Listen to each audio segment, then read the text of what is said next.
Hello and welcome to The Promised Land, a show about Manchester United and part of the 90 Min podcast network. I'm Scott Saunders, joined by Rob Blanchette. As per usual, reviewing another Man United collapse in the Champions League and looking ahead to Galatasaray. Looking ahead to Galatasaray, looking back on Galatasaray and looking ahead to the Newcastle trip on Saturday.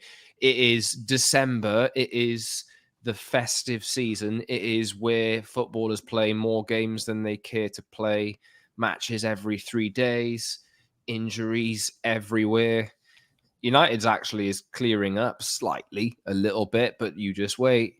You wait another week, and I'm sure we'll have like 2 or 3 more to talk about. But yeah, Rob, how's it going? Not bad, Scott. Yeah, as you said, we're coming into towards the festive period. It's a bit early probably to say that, isn't it? But it is starting to December snow. 1st. Yeah, it started to snow. So yeah, December the 1st, first day of the Advent calendar, isn't it? So yes, we are officially. Do you still do Advent calendars? No, not really. That's when children are small, you do those things for your kids, don't you? But I think as they get older, it becomes less of a thing, doesn't it? But yeah, here we go. We're going into the Christmas period, and I'm one of those people, Scott. People will say to me, "Oh, I love football around Christmas," and I'm the opposite. I actually think the whole festive approach to football in this country is warped and a bit weird. I really do. Like, let's play more games when the weather is awful and shocking because people are off work. That's what it used to be, isn't it? It's like, people are off work. Well, people are not really off work anymore, I don't think, around Christmas. We're all working, aren't we? So, yeah, we're going into that period, and Man United have still got things to sort out. Yep, we'll talk about the latest draw in the Champions League. United now relying on other results in order to get through, and they have to do their job anyway and beat Bayern Munich, considering they've won 1 game in their 5 Champions League games so far. I'm not saying it's impossible, but United could win and still go out. So, or go into the Europa League. Which one would you prefer? Do you think are you in the camp of go out of Europe completely? I think I said to you, Scott, a couple of weeks ago, 2-3 weeks ago, that what this has shown in the last few weeks, the last few months, that we're not good enough to be in the Champions League. That's the truth. Like, when you look at the Galatasaray game, which we'll talk about, that happens, that result, because you're not good enough to manage the game. That's where you are as a bunch of individuals and as a team. Do I want to be in the Europa League? Absolutely not. But, of course, the Europa League will extend your season. It does still give you a chance, doesn't it, of getting in the Champions League if you win it. Obviously, United have done that route before. And you know what, Scott? You might need that. But I also look at it this way, Scott, is that we could probably do with not being in Europe. We could probably do with 1 game a week and getting these players drilled and getting our midfield to become a little bit more serious, because I still think they're a pack of jokers. It's pantomime season here in the UK, and they play like a bunch of drama queens all the time in that midfield. They don't do the normal stuff. And that's where we are. So I think that holistically, being out of Europe would be a good thing for United. But I also understand that you want to still be in the chance of getting into the top competition next year by winning the Europa League, and that extends your season. There's potentially 5 places. Oh, mind you, if United and Newcastle go out of the Champions League, I don't know. Man City and Arsenal might go quite far. There's a lot of teams, especially if Newcastle go into the Europa League. Liverpool probably the favourites for the competition. So we'll see how it works, but there could be 5 teams in the Champions League through the Premier League next season. So we will see. The United might have a strong chance, if they can get their heads right and get their football right, of qualifying via league position. But we'll see. Plenty to work on, as we'll talk about. Subscribe wherever you get your podcasts and watch us on YouTube, The Promised Land and Manchester United podcast. Like the video, leave a comment, subscribe, hit the notification bell as well, and follow us on social media at @_Scott Saunders, @_Rob_B, and @PromisedLand MU on X. Let's look back at the Galatasaray game. Some great moments in it. Incredible game of football. Moments FC. Where do you want to go with that, Rob? Where should we start? I don't know, Scott. I'm going to ask you a question rather than. I know where you want to go, I'm going to say to you. How did you feel, Scott, with the way that game went? I thought it was funny. I know you did. You texted me, didn't you, and say that you thought it was funny. And I think that was at the time when I was trying to bang my head against the brick wall on this side here. So it was kind of like I was. What's the point banging your, like? Why are we surprised by this anymore? Like, just it's not until they show signs that they've changed. Why expect anything different? Why get all amped up and this kind of? And this is just my take. I don't know whether this might help other people who are listening. Just watch it and see it for what it is. I think the manager probably knows the issues that he's got to fix, but they're not getting fixed. Really, there's some encouraging signs. I think that Ten Hag's criticism for being pragmatic and boring and not having a style. I think you saw on Wednesday night why he plays that football. Totally. Absolutely. United played pretty open. They played high risk. They played man-man. They got pulled apart. They created a ton of chances. They were absolutely knackered at the end. I mean, that's the type of, for me, that's the type of football that Erik Ten Hag wants to play. And you see time and again why he doesn't do it. Because if he plays every match like that, United will lose a lot of them. I know they're losing a lot of matches as it is, but he'll lose them even worse. And he'll increase pressure on himself. And he'll be called naive. We'll see what Ange Postecoglou does at Manchester City this weekend with a ravaged team. You know, Ben Davis and Emerson Royal at centre back against Erling Haaland. Like, he's going to stick to his guns. He's lost 3 in a row. If Ten Hag does that at United and loses 4 in a row and gets banged by Man City, playing an open, expansive style of play, how long does he last, really? You know, so I think that was my big takeaway from that game is you saw in that game what Ten Hag wants to do, really. And you saw the plus points and you saw the drawbacks. And there's a hell of a lot of drawbacks. So he doesn't feel comfortable, for me, playing that way all the time because the drawbacks will often outweigh the positives. Because his midfield are... I don't think they're equipped for it. No. They don't have the capability of being calm under pressure, keeping the ball under pressure, picking the right pass in the right moments. You can hold on to it for a little bit longer and wait for the moment to come to you rather than forcing it, like time after time after time. We'll talk about that on the show today. I think the entire midfield is culpable of that. Yeah, maybe Cobby aside, and wasting chances, although they took a fair few of them, and that's a plus point as well. United are starting to actually put the ball in the net. They should have scored 8 the other day, to be honest, but it is what it is. But yeah, that's just my take on it. I'm trying to sit back and look at it for what it is, and look at the bigger picture, really. And obviously, we haven't mentioned the goalkeeper either. And you got to stop simple shots going in the net. And if you drop a shot in the net that's easy to save at 3-1 up, knowing this team's mentality and how they crumble, I mean, the last thing they need is an excuse to crumble. Yeah. So, you know, there's tons of issues, but I think for me, I came out of it feeling quite good, actually. Like, you know, I understand the reasons completely for tearing your hair out, but I kind of looked at it and I've been very publicly backed Erik Ten Hag to the point where I'm getting criticized for it. You'll defend Ten Hag, you'll pin the blame on everybody else, like until the day dies, this kind of thing.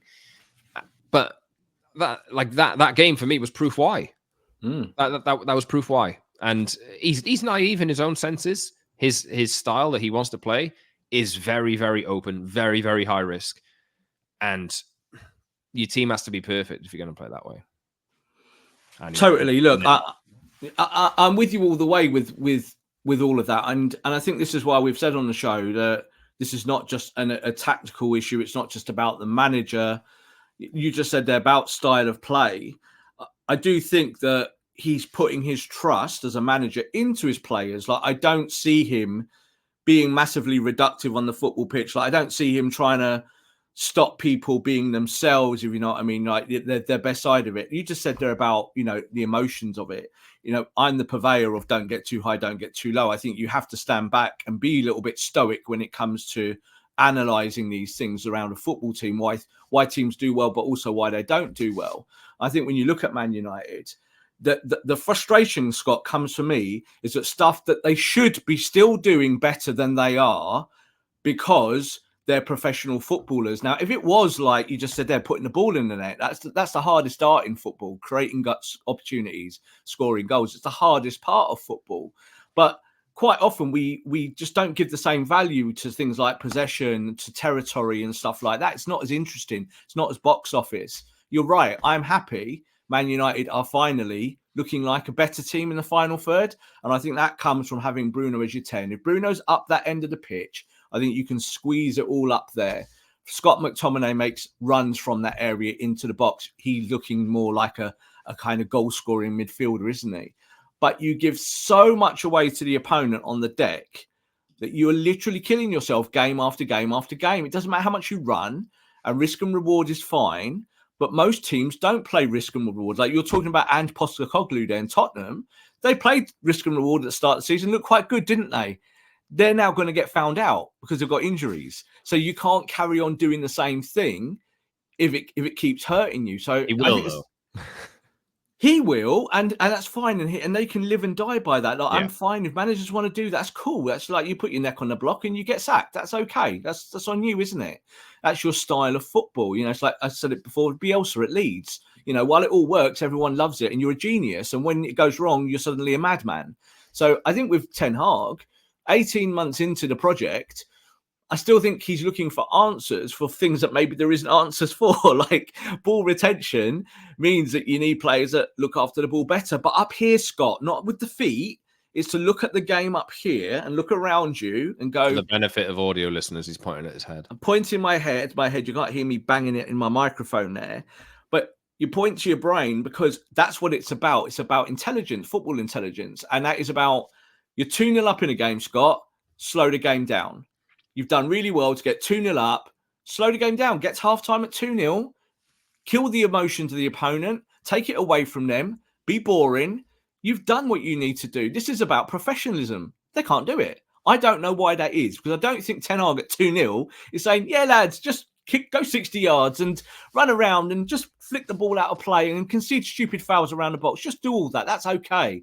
I don't think he's saying any of that. So I think this is why, you know, I do have a lot of time for Ten Hag on that, because I don't think it is anything a manager can strategically do. You don't want him to park the bus, do you? But at the same time, you want... I don't mind. Like, honestly, I think parking the bus is, I think it's demonized to a point where, like, over-demonized. I'd love to see that. At the right time. At the right moment. At the right time, and that's the caveat. That's the sales pitch on parking the bus. There are times to slow the game down, and Man City will do it. Yeah, when they're winning games, they sometimes chase it if they think they can, and other days they're like, let's have a rest. Let's have 20 minutes with the ball and make them run around, and we're okay. I don't believe, Scott, at all that these players, that we have this conversation all the time about technicality. You know, that these players can't just put their foot on the ball. I just don't believe it. You're taught to do it as a 7-year-old and an 8-year-old and a 9-year-old about keeping the ball at your feet and doing technical stuff. And yet this lot just constantly flick the ball out of play, come off the game's changed. You can say that, but the game's changed in terms of the intensity of the high press, like all of this kind of stuff. Yeah. Playing the ball under pressure, picking the right pass. That's modern, you know? Players used to be able to just walk around for 10 seconds. You know, the intensity has changed so heavily that, and you see it in Cobby now. He's come through this. He's probably learned how to play this way. For me, I don't think you either got it or you don't. Really? Is that you think Scott McTominay could play for Man City? No. Totally. Yeah, he can't play for Man United. He does. So I think the thing is again, like, I don't know. I think this is the debate, isn't it? It's about, is your problem Scott McTominay?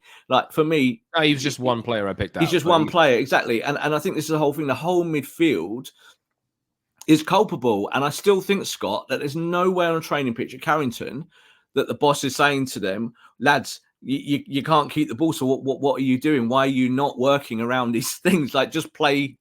keep ball. You can play keep ball. You're talking about the pace of the game. The pace of the game is a lot quicker, but let's not pretend that pressing was invented this last year. You know, pressing has been there, gegenpressing, for 20, 30 years. So teams will press you and you have to just do simple stuff. Turn your back to the play and go backwards if you have to. It's fine. parking the bus in those elements, absolutely fine. At 2-0, you've done the hard work. This team doesn't know how to do it. And I think it all comes, Scott, from leadership. On the pitch, you need people to just go, calm down. Keep the ball. I don't need 30, 40-yard passes. I don't need to be an egotism like Maverick pushing the ball up there. Keep the ball. Man United just don't do it. So we know that the answer to that is probably going to buy midfielders that can do that over time. That is the long-term vision of what Erik Ten Hag will have to do. But you must be furious if you're Ten Hag on that sideline watching that and going, well, you get yourself in a good position and you just give it away. So the show, we haven't even talked about Onana. Onana makes critical errors in this game. 3 really bad errors, but I would say one of the 3 was particularly poor. It's horses for courses for all 3. Yes, they're all his fault. But Man United are not in this position because of the goalkeeper this part of the season. Like, you're not in your, say, title challenging mode at the top end, Scott, because your goalkeeper's bad. That's just not the truth. And that's really what the revisionism has been in the last 24, 48 hours, is that this is all about Onana, all about the way he plays. And that's why you're going out the Champions League, probably. No, he's made mistakes in the Champions League, but you're going out the Champions League, Scott, because of your team. And you've all got to stick together because of that.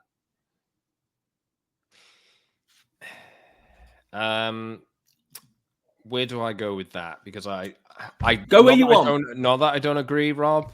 Go where you want. There are team issues, but your goalkeeper's got to. He can't flap at the ball.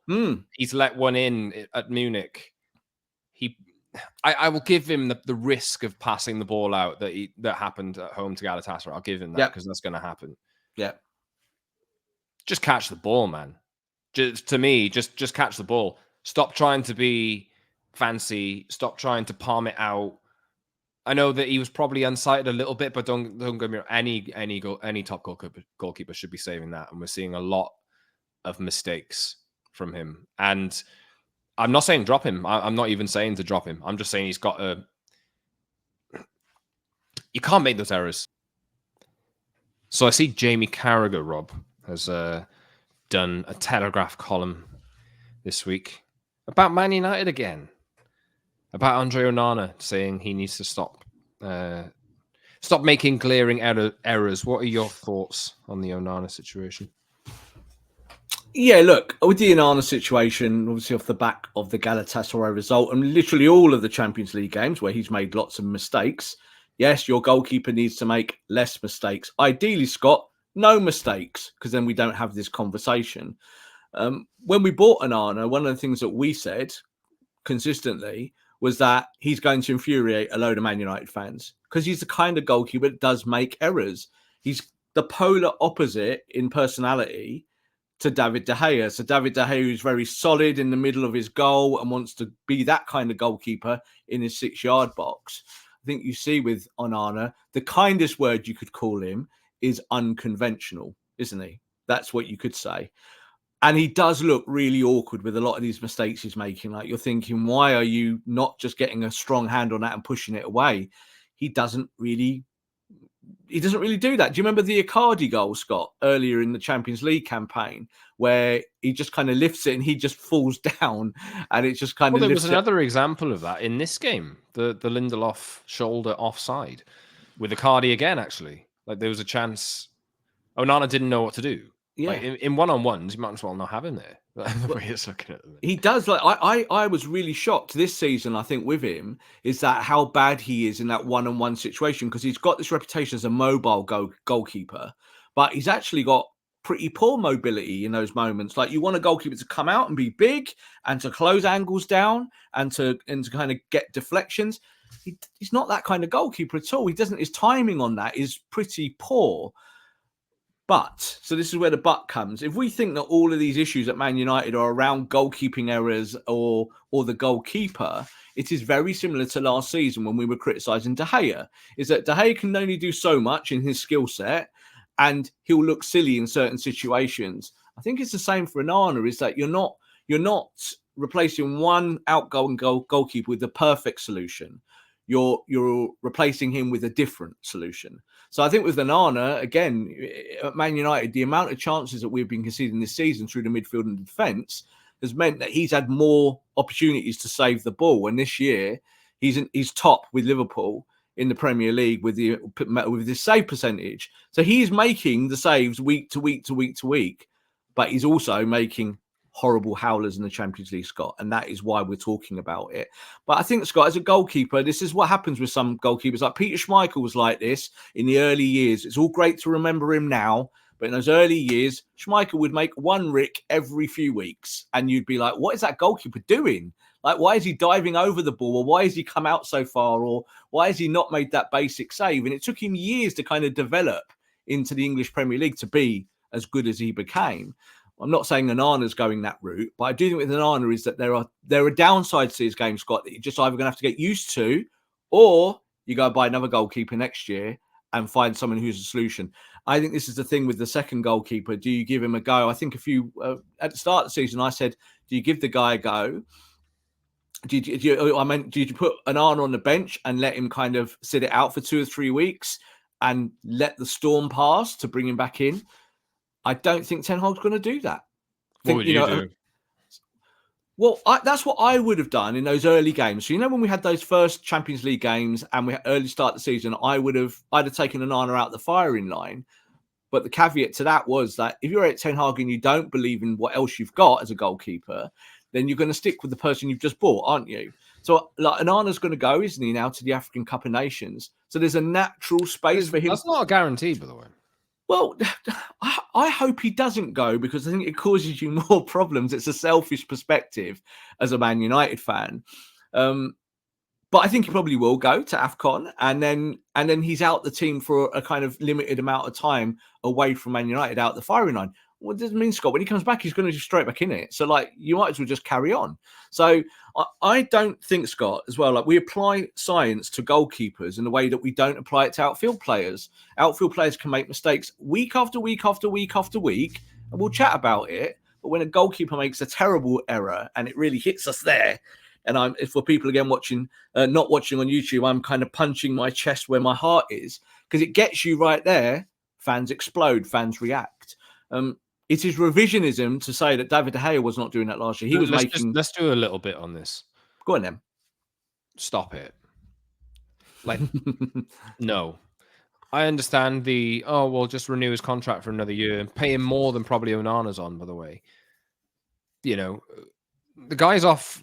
I love De Gea. I think he's a brilliant servant, but he's without a club. He's promoting his bloody esports team at the moment. Like, this is not... De Gea himself needed to leave. It was the right moment for David De Gea to leave Man United. He was out of contract. It was the right decision. What you should be questioning, if you're going to question anything, is did they replace him with the right goalkeeper? For me, that's the bigger question. The revisionism of De Gea would never have made that mistake. Do you remember the amount of times we had conversations about David De Gea making mistakes last season, the season before? The mistake at West Ham, the mistake against Sevilla, the mistake against Everton in the FA Cup. So many of them. Like, you've kept up the volume of mistakes now, and you've not really seen the complete benefits of Onana yet. I just think United are in the same situation, really, at the moment.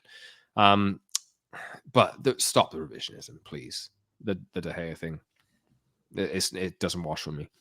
Yeah, I think when we look back to last season, Scott, when you and me would do our shows about priorities, goalkeeper was always a massive priority for you. And I used to say, I'm not sure it's a priority for Ten Hag. And guess what? We found out it was, wasn't it? We got towards the end of the season, and when we were talking about new contracts, renewals, obviously De Gea's contract coming to an end, I didn't know if Man United would be brave enough just to show him the door. Now, they could have actually done that earlier than they did and started the process a little bit earlier, but they didn't, did they? They kind of got to the end of the season. David De Gea goes, and people are still saying, well, are they going to give him a new contract? What are we doing here? Oh, they've gone and bought this lad Onana from Inter Milan. You bought Onana off the back of him being an Ajax goalkeeper that the manager knows really well. So the manager knows this goalkeeper back to front. This is not like I'm working with a new set of players here, and this one here I brought in the goalkeeper. I don't know him. He knows him really well. He knows what his weaknesses are. But last year in the Champions League, Onana was statistically the best goalkeeper. That's why Inter Milan got to where they were, in terms of that final. But it still doesn't take away what he is as a goalkeeper. He's still going to make mistakes now and then, and they always look shocking. He's that kind of goalkeeper that when he makes an error, it looks terrible. But when you look at the stats in the Premier League this year and look at the games, and Arnold's played all the games, hasn't he, exclusively? We've not had another goalkeeper in there. He's in that top echelon or top 3 or top 4 goalkeepers this season in terms of performance. And Man United as a team are not, Scott. And that's what's important here, is that United are somewhere floating towards mid-table in terms of all the metrics. And yet the goalkeeper himself is doing his job in those games, even though he's struggled. So, like, this is where I think both of those things. I don't think that's necessarily true. I think what's not true. I don't think Onana's fully doing his job, but I also agree with you that the team are not doing their job. I don't think it's one or the other. I think it's both. So what bit of Onana? So let's take the conversation away from the Galatasaray game then. What do you see in the Premier League where you feel that he's not necessarily doing his job in the Premier League? He just looks, Rob, like we're looking at an unconventional goalkeeper here. He's, you know, we are not seeing the full benefits of his distribution. I think that's probably on the team, but that's also probably a little bit on him as well. But I think it's more on the team in that case. But you're isolating it to the Premier League. Like I'm looking at the big picture. He's simply costing United points. Like he's probably, if you're going to put, I don't want to do this, but if he hadn't have made the mistakes he's made in the Champions League, United would be going through. So if we'd kept De Gea probably doesn't make those mistakes because he's more conventional. So there is an argument but there. I just said De Gea had to go as well. In yours and mine opinions. But so this is the balancing and the tipping point in all. What I'm saying is, Rob, both things are true. Onana's not fully functional, and neither. I agree. Yeah. What you're saying is Onana's fine. Not at all. We do this again. You said he's fine. We do this again. No, I'm not saying he's fine. I'm saying he's hitting certain marks that you want a goalkeeper to hit, but he is making errors. And I think when you look at the Premier League, his form, like you're saying, you want to look at it in totality. That's cool. I look at it in the Premier League because to me, that's the bread and butter. So the bread and butter statistically is what you do every week. Champions League is a step up. It's a different style of football. You should be better. Like I agree, you should be making. This group isn't. No, they're not Champions League standards. You're telling me Galatasaray and Copenhagen are a step up from the Premier League? They shouldn't be. They absolutely shouldn't be. It's a different style of football. It's refereed different. It's like a different set of rules sometimes, these players. They see it differently and they do different stuff. If they were just doing what they should be doing across every competition, that's great. But every team does stylistically change for Europe. It's just kind of just little tweaks. But when you're a goalkeeper, the big thing is keep the ball out the net. However you do it, don't concede a goal, don't make a mistake. And I think in the Premier League, he's gone from in the very early weeks of the Premier League, where I was very worried about some of the stuff he was doing, that we've got to maybe the last Premier League game, and I'm less worried about his rounded work. And you just mentioned there about the ball distribution from the back. Statistically, he's been one of the worst goalkeepers in the league about ball progression, ball from the back of the goalkeeper. And I agree with what you just said a minute ago. I think that's on the team. I think he hasn't got options. When he's on the edge of his box, you saw Scott for a few weeks, he actually went back in his box in games because clearly it wasn't working. And the last 3, 4, 5 weeks, he's starting to take his position out of the box again. That's because the manager wants that. It's because we all want that. That's how you play the modern game as from the goalkeeper. What I do think is that to just kind of roll it down to just 1, 2, 3, 4, 5 big errors, which of course are terrible and you can't make them and you shouldn't make them. That is not why Man United conceded 33 goals this season in totality. It's not. It's because you're not doing the basics from your defense and your midfield. And you could say I'm telling you both things are true. They are both true. Yes, I'm with you. I'm not saying that's all that Onana's been great. Like, I'm not saying Onana's doing his job in the Premier League. I'm saying statistically, he's not as bad as people are saying. I've got people in my comments saying there, Scott, in Twitter, saying he's the worst goalkeeper they've ever seen. This is the balance, isn't it? What did you say about Jamie Carragher? What's Jamie Carragher written today about Andre Onana? I'll try and dig that up. Yeah, what's the thing? Because again, I've seen a lot of comment in the last 24 hours from journalists that I respect that I think Onana has been a liability for Man United so far, and if it doesn't change quickly, it will give Ten Hag a big decision to make. His Telegraph comment or column Says there's no hiding place for an out of form goalkeeper. Onana may have Ten Hag's patience and public support. May have Ten Hag's public support, but time and patience is not on his side. But is he out of form? Yes. Yes, he is. I would disagree with that. I actually think his form in the Premier League has been pretty good in recent weeks. No, he saved United so many you're times. Doing it again. You're saying the Premier League. I'm doing it again in totality. because I think like we said in the Champions League, even though those two teams that you should be beating in it's not like Onana thinks, all right, I'm in the Premier League, this is all fine. Like, no. No, but I think United play differently in the Champions League. I don't think that they do the same things that they do in the domestic league, and I don't think most teams don't. Most teams have different methods of how they want to manage football matches. In the Champions League, Scott, you're supposed to put your foot on the ball more and play a slower game against a different style of opponents. Man United go and play like they are playing in the Premier League, like they're at Burnley or somewhere. It's like, no, you're supposed to actually look at the opponent and work around it. You know, you're supposed to have different methods. This team can't do that. I think that Onana's form as a body of work this season has been acceptable. I think the mistakes he's made have been unacceptable. That's the way I look at it.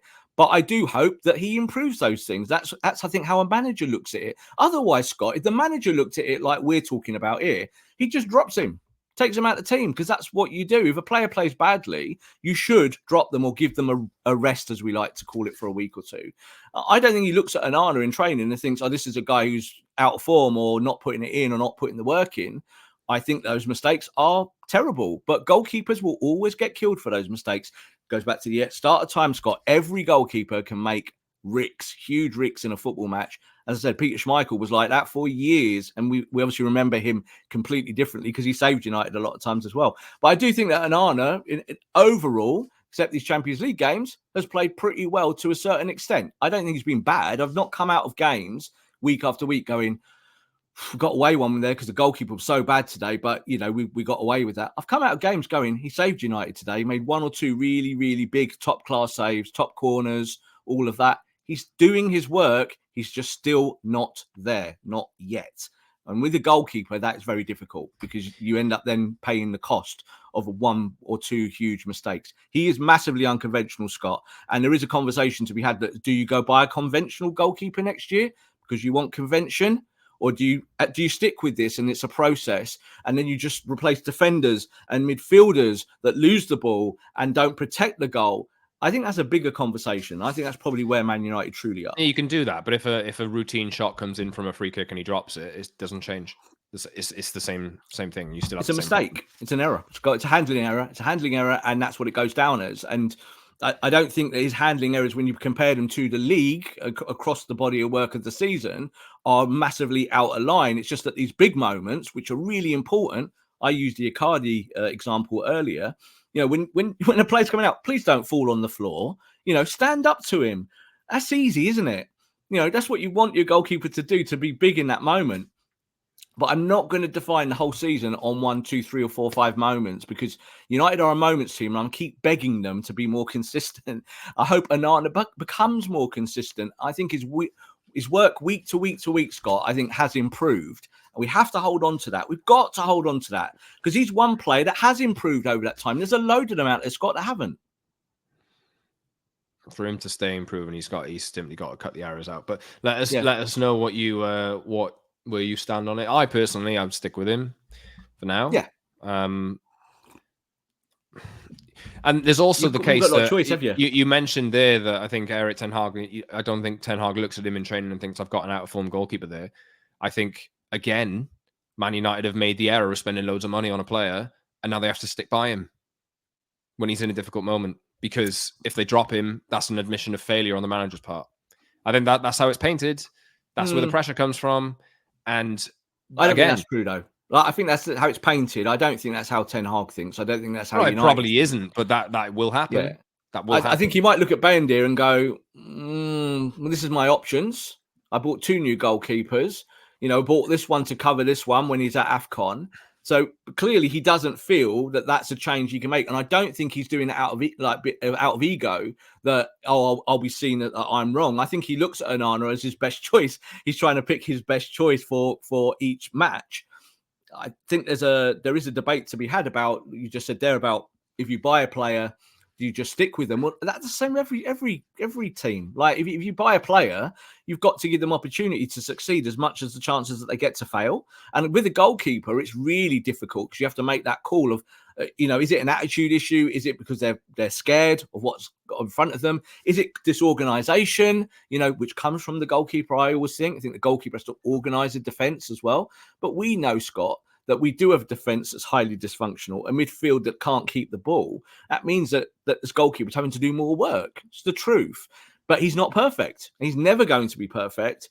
And then you can have a debate, I think, at the end of the season about, do you go buy another goalkeeper? Because I think that's where the debate is already. Got loads of people saying, oh, buy this goalkeeper, buy that goalkeeper. Jamie Carragher can say that. I can remember Jamie Carragher being at Liverpool, being awful at times and being dropped out the team.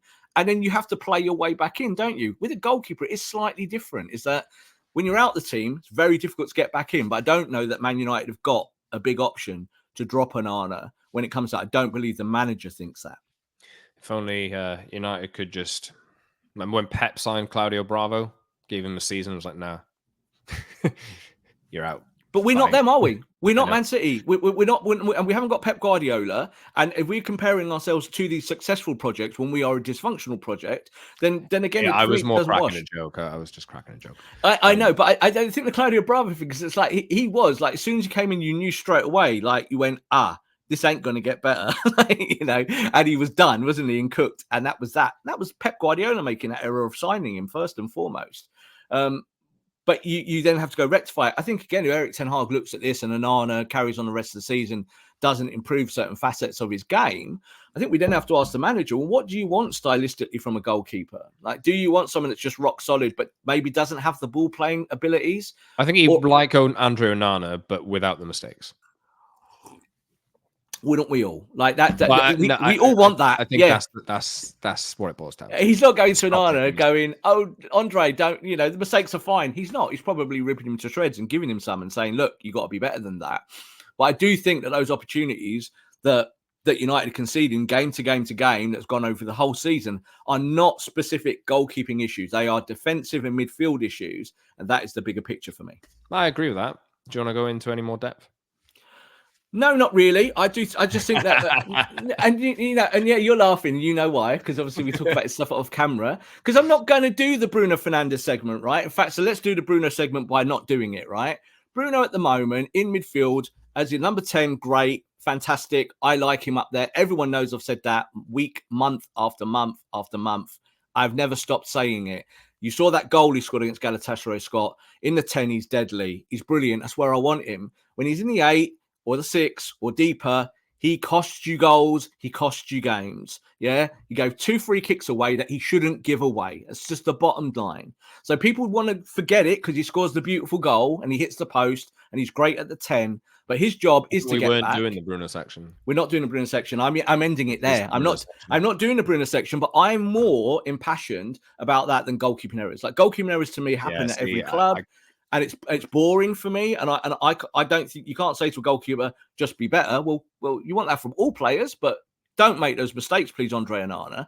But that's not why United are where they are. They're there, Scott, because this midfield, all of them, it's not just Bruno, but it's the leadership and it's the midfield know-how, and they don't do it. They don't do the basics, and that's why it's a problem. So I'll get loads of flack, I know, for mentioning the B word, Bruno. It is about leadership. He's the captain. It is about the midfield. He's our best midfielder probably overall. It's boring to talk about Scott McTominay to me. Do you know what I mean? Like Scott McTominay is what he is. Like he's always going to be what he is. The manager maybe shouldn't pick him, but he scores goals for Scotland and everyone demands that he gets picked. So it was a great goal by Scotty on the night. But you can see that the upside, Scott, in the final third of what these players are, but the downside that way back towards the goal, it's frightening week after week. And that is where I think you look at it in totality with Champions League and the Premier League. It's the same issues across those competitions there because they don't do the basics. Like why, Scott? Tell me why these players can't keep a football. Give me a real reason why these players can't keep a football in midfield. I don't understand it. We're asking for an 18-year-old to come into the team now because he can keep a football. He's 18. We've had this conversation. So for me, that's why those goals happen. Is those 2 free kicks? You know, Onana makes those mistakes, but you really shouldn't be giving those free kicks away in those positions because you always then leave it up to the gods so that you can make a mistake in that moment when the ball gets swung into the box. Bad goalkeeping errors. Please don't make them, Andre Onana. But this goes back to the Ole times where they would foul around the box every week, and United statistically had the worst conversion of free kicks against their goalkeeper. And guess what, Scott? That was when David De Gea was your goalkeeper. So that's not a goalkeeping thing. That is, again, a midfield and a defensive issue that I think just repeats all the time. It's like heartburn, man. It's just like repeated all the time. It just doesn't stop. Let's look ahead briefly to Newcastle. Saturday, 8 p.m. UK kickoff. Same situation, really, for me. I think you're playing a better team than either of the 2 teams you played recently, but the same things apply. You got to come in with intensity. You got to come in with drive. You got to come in with cool heads. You got to take your chances when you get them, and you got to not make mistakes. How do you think it goes? It's not a game I'm looking forward to being completely honest. And what I will say, Scott, on a positive spin of what you just said there, is that I think there are those parts of the game they've got better at. I actually think the intensity is better. I think some of the more rounded work is better. They're definitely getting better in the final third. Like we're seeing some goals go in the back of the net now. I think at the start of the season, it felt like no one could score, doesn't it? You know, like in the early weeks.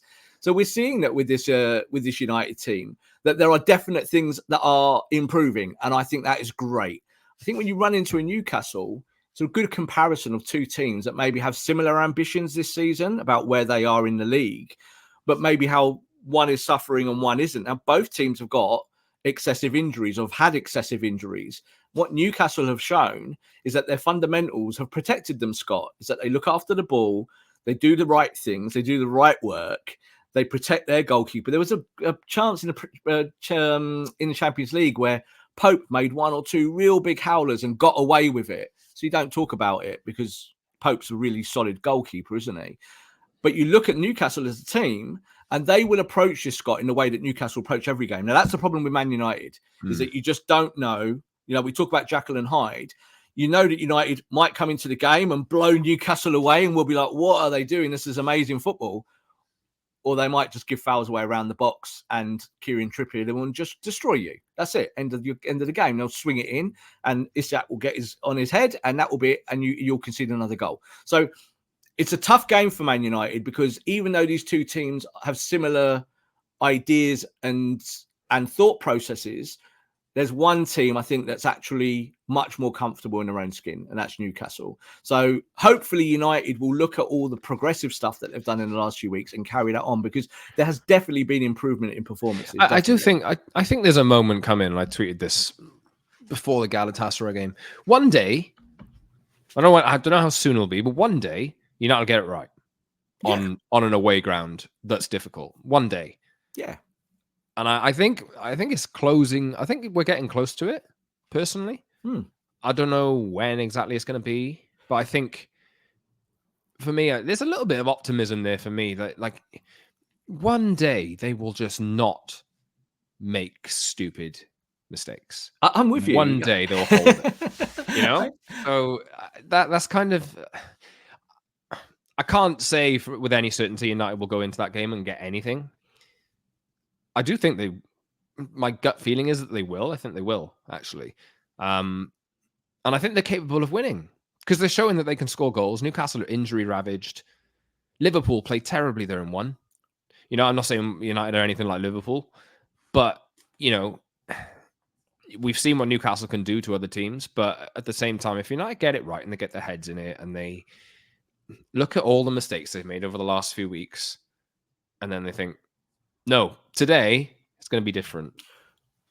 Definitely. Look, And Manchester United, 5 wins in 6 in the Premier League means that they are still the form team in the Premier League. So, we said there about chopping out Premier League, Champions League and all of this and putting it in totality, is that United, I think, should put the Champions League performances to one side at the moment and think, right, hang on, we are doing our work week to week to week here. So here we are against Newcastle. So let's carry on doing what's got us 5 wins out of 6. Now, we know that it's not been perfect in that run, but you're managing to win football matches, Scott, while not being perfect. So Newcastle, hopefully, fingers crossed, might run into that kind of brick wall that teams with injuries do sometimes, is that you play well over a period of time and your fringe players continue to help you. And then one day, bang, Bruno Fernandes in the 10 absolutely destroys their defense because they haven't got their top line defenders in there. Do you know what I mean? So this is the way you have to kind of look at it. And again, fingers crossed, hope that's where it goes. I think that's how United will look at it. United will go there and say, right, we have got the game to unlock Newcastle defensively, but the problem is us. The problem is us giving the ball away. The problem is us. I don't know how much you weigh into this, Rob. They got embarrassed by this team a month ago. Like completely embarrassed. Absolutely embarrassed. And Newcastle had their fringe out in that game. So this wasn't prime Newcastle against prime United or prime Newcastle against injured United. This was a Man United team, Scott, that kind of tapped out, I think was the word I described it in that game. They got to a point where Newcastle were just all singing, all dancing, running the game. And United couldn't get anywhere near them, could they? So hopefully that's used as motivation. But we can't be a moments team, Scott. This is what I keep saying. We have to start playing serious football. And that means playing fast and slow, keeping the ball, creating chances, taking your chances. And yes, no goalkeeping errors, please, Onana. And there has to be a point where some of that comes together a little bit more. Unfortunately, do think that the real key to that, Scott, is Kobbie Manu. I really do. I think that he's the guy at the number 6 that can just calm everything down. You give him the ball and he'll just spray the correct pass and he'll make the right pass. He's 18. He's a boy. He's a child. However, he's the best you've got in that position. So he's going to have to play a lot of minutes, I think, between now and the end of the season. We'll see how it goes. United play Newcastle at St. James's Park Saturday night, UK time. And then be a cold Chelsea, one. Yeah, Chelsea then, I believe. And there's a lot of big games coming up for United. So they need to keep their good run going and hopefully stop making silly mistakes. Subscribe wherever you get your podcasts and watch us on YouTube. Rob, you have something to add? I was just about to say at the end that I'm always more confident when United play bigger teams, just because I think that they're more serious when they play a bigger team. When they play Copenhagen and Galatasaray, their standard kind of fluctuates and goes up and down. But I think they'll go to this Newcastle game and they'll feel that they've got something to prove, especially after the goals that they conceded in the Champions League. I think they'll go there and feel that they can go and nick a win, and I think they probably can. I think they'll 1-0 Scott with a defensive display. Would you take that? I know I would. Of course. Absolutely. We'll see how it goes. You can't say it with any faith, though. So no. I'm sure everybody listening can't say that yet either. But watch us on YouTube. Subscribe wherever you get your podcasts. And like this video, subscribe, leave a comment for us, and hit the notification bell so you never miss a show. Follow us on social as well at @_Scott Saunders, at _Rob_B, and at PromiseNMU on X. And we'll be back next week to unpick the Newcastle game, look ahead to Chelsea, talk about whatever mistakes United have made in the upcoming match. Hopefully, we have none to talk about, but we will we'll keep track and we'll be back. Hopefully, we can keep the positive trajectory going and eradicate all the errors and just become a better footy team. So, Rob, thank you very much. Thanks for listening, everyone, and we'll see you soon for another Promise and podcast. Until next time.